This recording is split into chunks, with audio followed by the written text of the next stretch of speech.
जयपुर के महात्मा गांधी अस्पताल में जन्मजात हृदय रोग से पीड़ित 30 वर्षीय महिला की जटिल हार्ट सर्जरी सफलतापूर्वक की गई।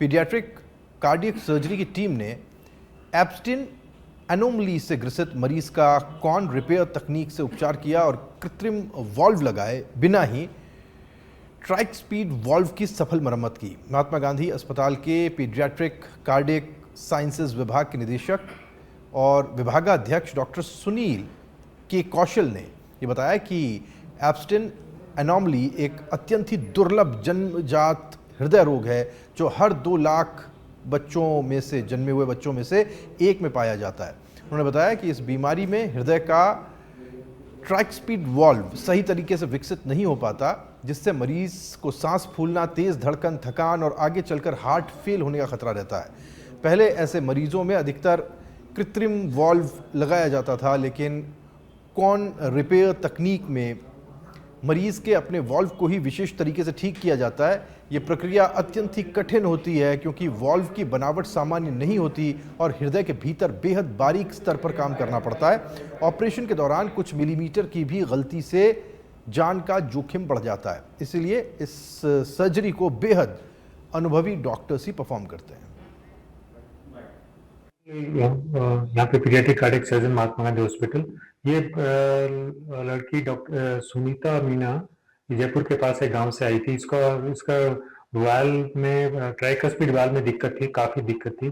उसका जो वाल्व के 3 पत्ते होते हैं, 2 पत्ते नीचे की तरफ खिसके हुए थे, उसकी वजह से वाल्व आपस में ढंग से कोऑप नहीं कर पा, जुड़ नहीं पा रहे थे। उसकी वजह से वाल्व काफी लीक कर रहा था और राइट हार्ट इसका कमजोर हो गया था। ऐसी स्थिति में 2 ही ट्रीटमेंट पॉसिबल है कि या तो वाल्व को बदला जाए या इसको एक स्पेशल टेक्निक आती है उससे रिपेयर किया जाए, क्योंकि पुरानी टेक्निक्स में उससे लीकेज काफी हद तक रह जाता है, तो फिर बार बार ऑपरेशन की जरूरत पड़ती है। या और फिर ऐसा करते थे सर्जन कि इसको बदल देते थे।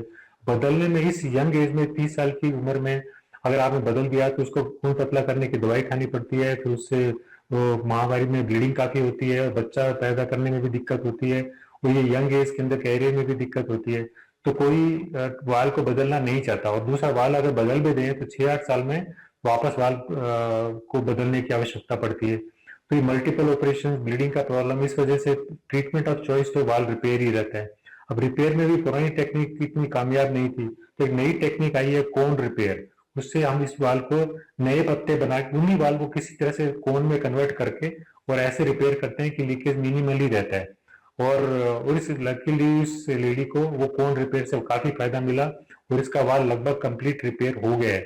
अभी पूरी तरह स्वस्थ है। मोस्ट लाइकली इसको दोबारा ऑपरेशन की आवश्यकता नहीं पड़ेगी और ना ही इसे कभी खून पतला करने की दवाई खानी पड़ेगी। तो ये इस तरह की, स्पेशली इस उम्र में, यंग एज में, इस तरह की कोन टेक्निक से वाल रिपेयर करके बच्चों, इन लेडी की ना सिर्फ ये यंग एज में बाकी दिक्कतों से बचा जा सकता है, बल्कि इनके आगे की जिंदगी भी नॉर्मल रहने से प्रशस्त रहती है। Thank you.